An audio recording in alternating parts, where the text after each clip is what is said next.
આજે 7 જિલ્લામાં ભારે વરસાદની આગાહી. જાણો ક્યાં મેઘરાજા કેટલી તીવ્રતા સાથે વરસી શકે છે. ખંભાતના અખાતમાં સાયક્લોનિક સર્ક્યુલેશનની અસર ઘણા રાજ્યોમાં થવાની સંભાવના છે. હવામાન વિભાગના જણાવ્યા પ્રમાણે ગુજરાત સહિત મહારાષ્ટ્ર, છત્તીસગઢ, ઓડિશા અને આંધ્રપ્રદેશના કેટલાક જિલ્લાઓમાં વરસાદની આગાહી આપવામાં આવી છે. નમસ્કાર, આપનું સ્વાગત છે BS9 TV ન્યૂઝ ઉપર અને હું છું આપની સાથે કાજલ સુવા. ગુજરાતમાંથી નૈઋત્યનું ચોમાસું હજી પૂરેપૂરું ગયું નથી. ચોમાસાની વિદાય રેખા એટલે કે લાઇન ઓફ વિડ્રોવલ થોડા દિવસથી વેરાવળ અને ભરૂચ પર જ સ્થિત છે. વેરાવળ અને ભરૂચની નીચેના પ્રદેશોમાં હજી ચોમાસું કાર્યરત છે, જ્યારે આ લાઇનની ઉપરના વિસ્તારોમાંથી ચોમાસાએ વિદાય લઈ લીધી છે. તો બીજી બાજુ અરબી સમુદ્રમાં ખંભાતના અખાતના સાયક્લોનિક સર્ક્યુલેશનની અસર ઘણા રાજ્યોમાં થવાની સંભાવના છે. હવામાન વિભાગના જણાવ્યા પ્રમાણે ગુજરાત સહિત મહારાષ્ટ્ર, છત્તીસગઢ, ઓડિશા અને આંધ્રપ્રદેશના કેટલાક જિલ્લાઓમાં વરસાદની આગાહી કરવામાં આવી છે. સૌરાષ્ટ્ર અને કચ્છના કેટલાક ભાગોમાં ભારે વરસાદની ચેતવણી જાહેર કરવામાં આવી છે. આ સાથે અન્ય જગ્યાએ કેવો વરસાદ પડશે તે અંગેની આગાહી પણ કરવામાં આવી છે. તે વિસ્તારથી જાણીએ. હવામાન વિભાગે આપેલી માહિતી પ્રમાણે જણાવાયું છે કે ઓક્ટોબરની શરૂઆતમાં ચોમાસાની વિદાય સાથે આ વખતે ઘણા વિસ્તારોમાં ભારે વરસાદ અને ઘણા વિસ્તારોમાં સુસવાટાભેર પવનની સાથે હળવાથી મધ્યમ વરસાદની સંભાવના છે. દક્ષિણ ભારતીય રાજ્યોના દરિયાકાંઠાના વિસ્તારો માટે ભારે વરસાદની ચેતવણી જાહેર કરવામાં આવી છે, જ્યારે ઉત્તર પૂર્વ અને પૂર્વીય પ્રદેશો માટે ભારે વાવાઝોડાની ચેતવણી જાહેર કરવામાં આવી છે. ગુજરાતમાં કચ્છ અને સૌરાષ્ટ્રમાં ભારે વરસાદની આગાહી છે. ખંભાતના અખાત પર સાયક્લોનિક સર્ક્યુલેશન ગુજરાતથી છત્તીસગઢ, ઓડિશા અને આંધ્રપ્રદેશ થઈને બંગાળની ખાડી સુધી ફેલાયેલું છે, જેને કારણે 1 અને 2 ઓક્ટોબરે ગુજરાતના સૌરાષ્ટ્ર અને કચ્છમાં હળવાથી મધ્યમ વરસાદ અને 3 અને 4 ઓક્ટોબરે ભારે વરસાદની આગાહી છે. 3 અને 4 ઓક્ટોબરે કોકણ, ગોવા, મધ્ય મહારાષ્ટ્ર અને મરાઠાવાડમાં ભારે વરસાદ પડી શકે છે.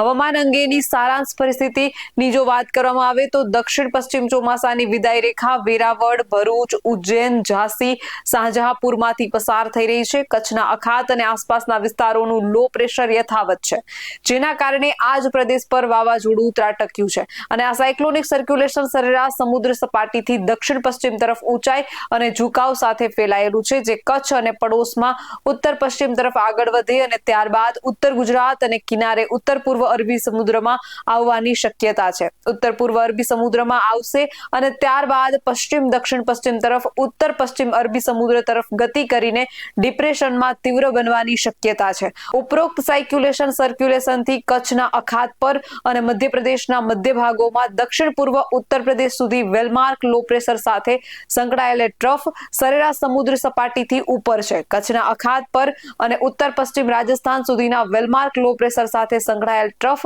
સરેરાશ સમુદ્ર સપાટીથી ઉપર છે. એક અપર એર સાયક્લોનિક સર્ક્યુલેશન પૂર્વ મધ્ય બંગાળની ખાડી અને આસપાસના વિસ્તારોમાં ફેલાયેલું છે અને સરેરાશ સમુદ્ર સપાટી પાસે વિસ્તરેલું છે. તેના પ્રભાવ હેઠળ બંગાળની ખાડીના મધ્ય ભાગોમાં એક લો પ્રેશર એરિયા બનવાની શક્યતા છે. તે 2 ઓક્ટોબર સુધીમાં પશ્ચિમ અને ઉત્તર પશ્ચિમ તરફ આગળ વધવાની અને પશ્ચિમ મધ્ય અને નજીકના ઉત્તર પશ્ચિમ બંગાળની ખાડી પર ડિપ્રેશનમાં તીવ્ર બનવાની શક્યતા છે, જે 3 ઓક્ટોબરના સવારના સમયે પશ્ચિમ અને ઉત્તર પશ્ચિમ તરફ આગળ વધવાની અને દક્ષિણ ઓડિશા, ઉત્તર આંધ્રપ્રદેશના દરિયાકાંઠાને પાર કરવાની શક્યતા છે. હવામાન વિભાગે આપેલી માહિતી પ્રમાણે આજે એટલે કે 1 ઓક્ટોબરના રોજ કચ્છ, દ્વારકા, પોરબંદર, જુનાગઢ, ગીર સોમનાથ, રાજકોટ અને અમરેલીમાં યલો એલર્ટ આપવામાં આવ્યું છે. આ જિલ્લાઓમાં ગાજવીજ સાથે ભારે વરસાદની આગાહી છે. વાત કરીએ 2 ઓક્ટોબરની તો 2 ઓક્ટોબરે પણ કચ્છમાં ભારે વરસાદની આગાહી છે. આ સાથે મોરબી, જામનગર, દ્વારકા, પોરબંદર અને જુનાગઢમાં યલો એલર્ટ આપવામાં આવ્યું છે. આ જિલ્લાઓમાં ગાજવીજ સાથે ભારે વરસાદની આગાહી છે. 3 થી 6 ઓક્ટોબર સુધીમાં રાજ્યોમાં ગાજવીજ સાથે હળવાથી મધ્યમ વરસાદની આગાહી આપવામાં આવી છે. 5મી તારીખે દક્ષિણ ગુજરાતના મોટા ભાગના વિસ્તારોમાં હળવાથી મધ્યમ વરસાદની આગાહી આપવામાં આવી છે.